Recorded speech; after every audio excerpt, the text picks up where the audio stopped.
मैं वर्षा जी को आमंत्रित करता हूँ जो आएंगे और आगे ऐसा कुछ करते हैं। नमस्कार सभी को, मैं एडवोकेट वर्षा HRLN दिल्ली से आई। हम अपने चौथे सत्र की शुरुआत करते हैं वेटलैंड्स, पॉन्ड्स, वाटर बॉडीज पर, जो कि आर्द्रभूमि जल निकायों पर है। हमारे समक्ष है डॉक्टर अनिल मेहता, जो कि प्रिंसिपल है विद्या भवन पॉलिटेक्निक के और झील संरक्षण समिति के फाउंडर जॉइंट सेक्रेटरी हैं। हमारे बीच आज इस विषय पर बोलेंगे। मैं आपको आमंत्रित करती हूँ।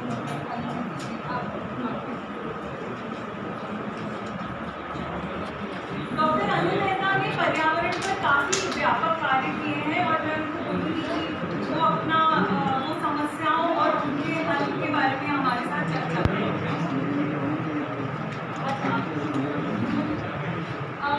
तो नंद हमारे साथ है, नंद किशोर जी, वो पहले शुरू करना चाहेंगे।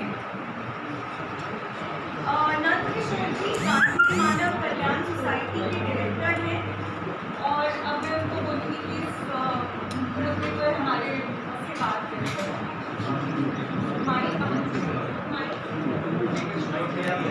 जो स्थान परिवर्तन हुआ है उसके लिए मैं आयोजकों को बहुत धन्यवाद दूंगा। उन्होंने बहुत अच्छी व्यवस्था निकाली। मेहमान ने बहुत मेहनत की, मेहनत की है और इन सब साथियों ने मैं सबके नाम नहीं जानता। शहर में आप सभी का स्वागत करता हूँ। पानी के ऊपर बात करनी है हमें खास करके। अब उसमें वेटलैंड भी है और जिले भी हैं, पहाड़ भी हैं, सारी चीज़ें उसमें एक साथ मिली हुई हैं। इस समय हम देखें तो पानी के संकट से पूरी दुनिया गुजर रही है और ये मैन मेड क्राइसिस है।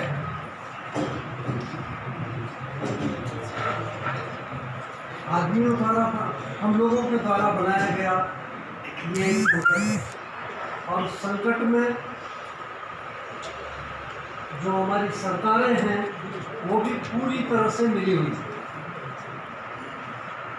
इसमें भ्रष्टाचार भी है, इसमें अतिक्रमण भी है और इसमें हमारी मेवाड़ी में एक कहावत है, रखे जो दखवा दो, चाले जो चालवा दो। आप क्यों बोलना, मतलब जैसा चल रहा है उसको चलने दो, मैं क्यों बोलूँ।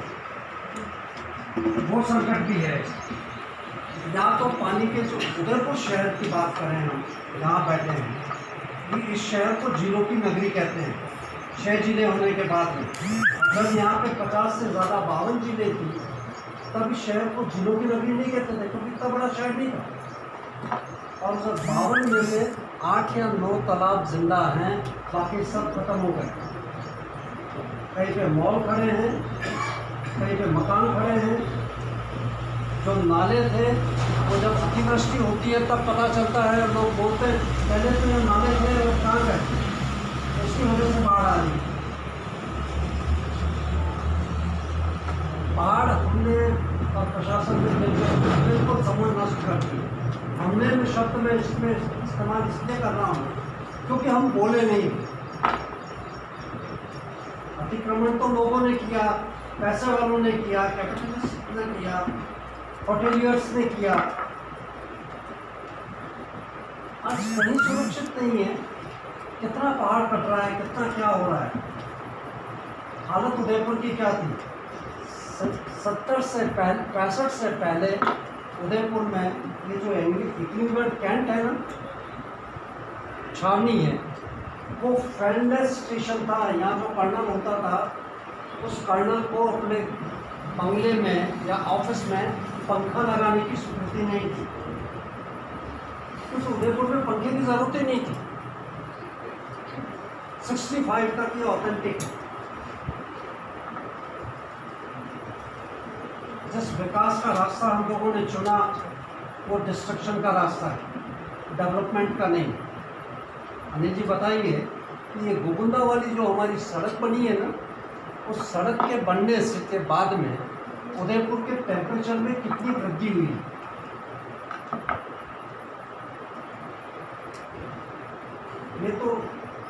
बड़े थिंकिंग की बात है।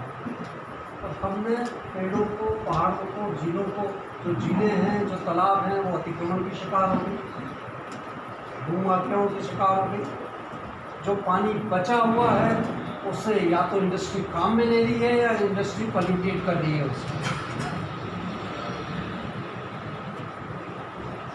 पानी असीमित नहीं है और उस पानी के ऊपर हम सबको सोचना चाहिए, जितना हम सोच सकें और जो कुछ भी हम कर सकें।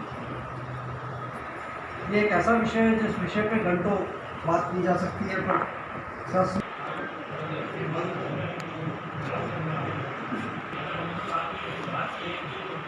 तालाब से या कुएं से या जो आप शब्द इस्तेमाल करें कहते हैं समझते हैं, ये समझ कोई आज की विज्ञान की कसम हिंदुस्तान का समाज परंपरागत रूप से जानता है।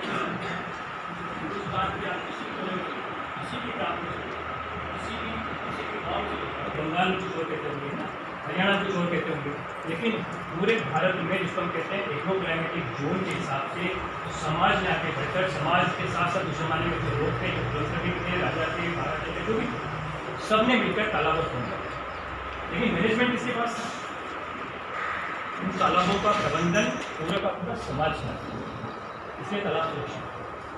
जब अंग्रेज आए देश में उसके बाद जो कुछ बदला, आज हमारे तालाबों का अधिकार समाज के पास नहीं, और समाज भी आगे नहीं आ रहा, हम इसका अधिकार लेना चाहते हैं।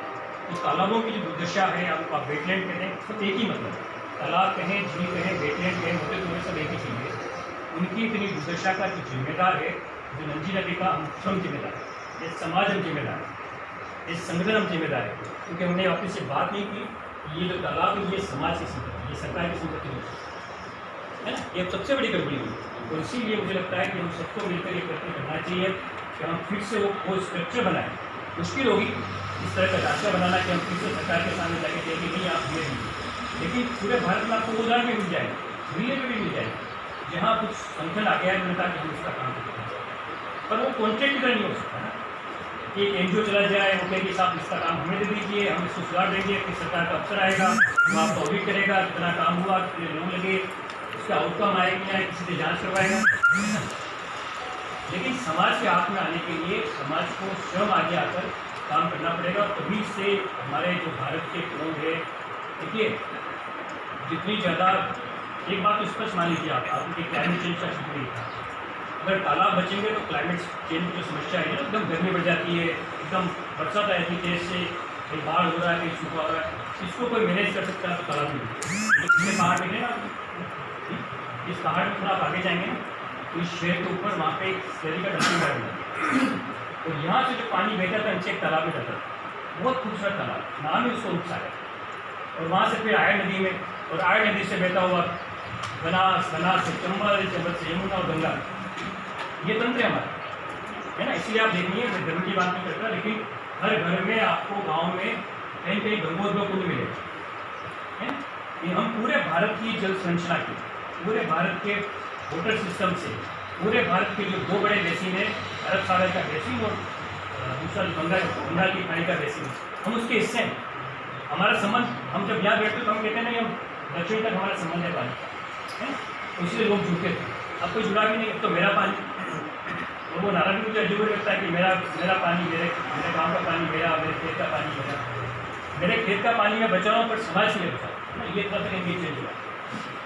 ये जो ओनरशिप का बात आप लोग करते हैं ना, ये बात ओनरशिप की है तो समाज की संपत्ति हुई, और मैं तो पानी को संपत्ति भी नहीं कहता। कैसे हो सकता है जिससे हमारा जीवन चलता है?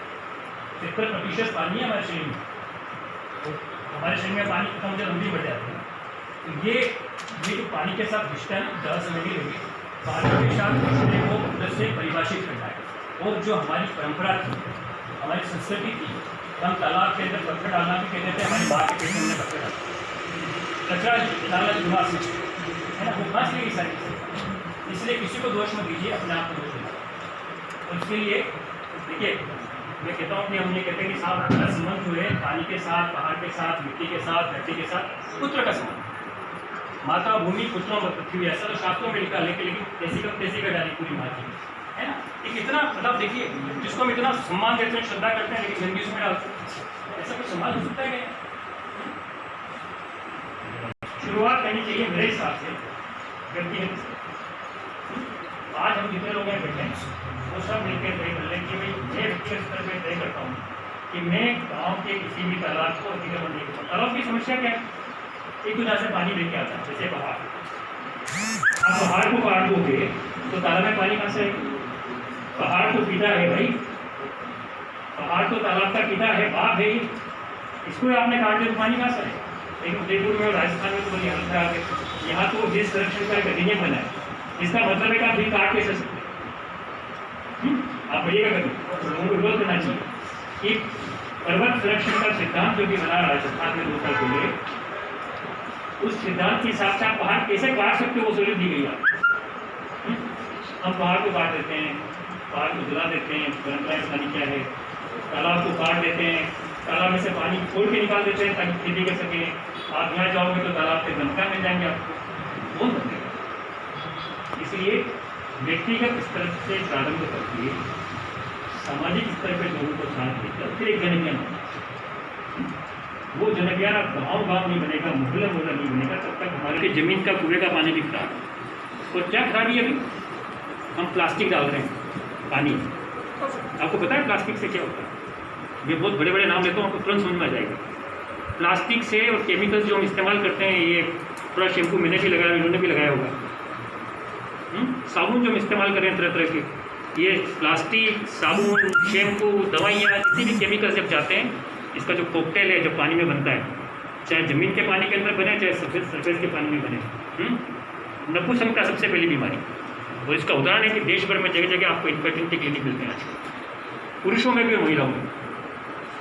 दूसरा, थायराइड की प्रॉब्लम। अभी आप जांच करोगे यहाँ, मुझे लगता है आधे लोगों को निकल जाएगा। कैंसर,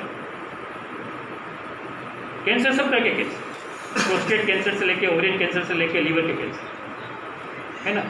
इतनी बड़े समाज को हम बीमार कर रहे हैं गंदगी और कचरा को डाल के, और गाली देते हैं सरकार को। मैं अपने घर का प्लास्टिक रोक लूँ भाई, मैं इस्तेमाल नहीं करूँ, बात खत्म है ना। व्यक्तिगत लोकल एक्शन से ग्लोबल चेंज, स्वयं के प्रयास से पूरी दुनिया को बदलना। ये मैं 27 साल से जिलों पे इतना, और मेरे साथ नंजी हैं, इतने सालों से बातचीत करते करते, संघर्ष करते करते मुझे समझ में आया कि संघर्ष तो करना ही है, लेकिन संघर्ष के साथ साथ खुद को बदलना है। तालाब को समझिए, तालाब खाली वाटर बॉडी नहीं है, स्विमिंग पूल नहीं है जहाँ से पानी आता है कि वो पहुँचता है, और जहाँ पानी जाता है नीचे के कुओं में, वो पूरा एक तंत्र है ना। उस तंत्र को सुधारने की बात नहीं है, केवल तालाब को सुधारने से नहीं होगा। और पीछे का तंत्र क्या हुआ? पहाड़ हुए। पीछे का तंत्र क्या हुआ? जंगल हुआ। पीछे का तंत्र क्या हुआ? कुएं हुए, जहाँ से तालाब से पुनर्वन होकर उस कुएं में पानी जाता है। ये पूरा स्ट्रक्चर है ना, इसको हम बोलते हैं लेक बेसिन। लेक बेसिन के आधार पे तालाबों को, कुओं को, इस पूरे संरचना को बचाना। तो मुझे लगता है ज़्यादा बात नहीं करनी चाहिए, लेकिन जो वेटलैंड कंजर्वेशन का जो एक्ट अभी आया, वो भी बहुत सारे अलाउ कर देता है कि आप वहाँ निर्माण कर सकते हैं। पहले जो 2012 में आया था तब शायद ये कंडीशन नहीं थी। सरकारी कानून में फेरबदल होते रहते आप जानते हैं, लेकिन हम समाज के नाते, नागरिक के नाते तय कर लें कि नहीं करेंगे, हमारे गांव का तालाब नहीं फोड़ेंगे, हमारे गांव का बंदा नहीं तोड़ेंगे, शहर के तालाब के अंदर हम अपनी होटल नहीं बनाएंगे, अपना मकान नहीं बनाएंगे, मैं अपनी तरफ से न तो फूल माला डालूंगा न कचरा डालूंगा। कल हमारी झील में इतना सारा सिर कटे हुए पशुओं के, अभी एक त्यौहार गया तो कुछ लोगों में समझ नहीं कि उन्होंने सारा मांस में डाल दिया। कुछ लोग दवाइयाँ डाल देते हैं उसके अंदर बची हुई। एक आदमी मर गया, बचे हुए कपड़े बचे, कहाँ फेंको? तालाब में फेंको। हमने तालाब को कचरा पात्र बना दिया। मैं बार बार एक ही बात रिपीट कर रहा हूँ, आपको अपने स्तर पर शुरुआत करनी पड़ेगी। और जब आपको लग जाएगा कि हाँ मैंने तालाब को गंदा करना, तालाब को तोड़ना छोड़ दिया, तो फिर आप जब समाज को साथ लोगे तो आपकी आवाज़ में ताकत आ जाएगी, तब आप संघर्ष कर सकते हैं। संघर्ष बिना अंदर बदले तो नहीं होता है। हाँ, तब हम रेटोरिक हो सकते हैं, कुछ बोल सकते हैं। तो मैं अपनी बात खत्म करता हूँ। आप लोगों को कभी भी मेरा ईमेल में को दे रहा हूँ, तालाब को बचाने के लिए, तालाब को सुरक्षित रखने के लिए क्या वैज्ञानिक तरीके हो सकते हैं, क्या तकनीकी हो सकती है, क्या साधारण तकनीकी जिसके माध्यम से गांव के लोग, शहर के लोग बिना सरकार की मदद लिए एक तालाब जो गंदा हो चुका है उसको फिर से थोड़ा ठीक कर सकते हैं। थोड़ा ठीक, पूरे ठीक होने की प्रक्रिया तो बहुत लंबी होगी। इतना आपने गंदा कर देते हैं, उसके बाद सुधरने का जो सिस्टम है वो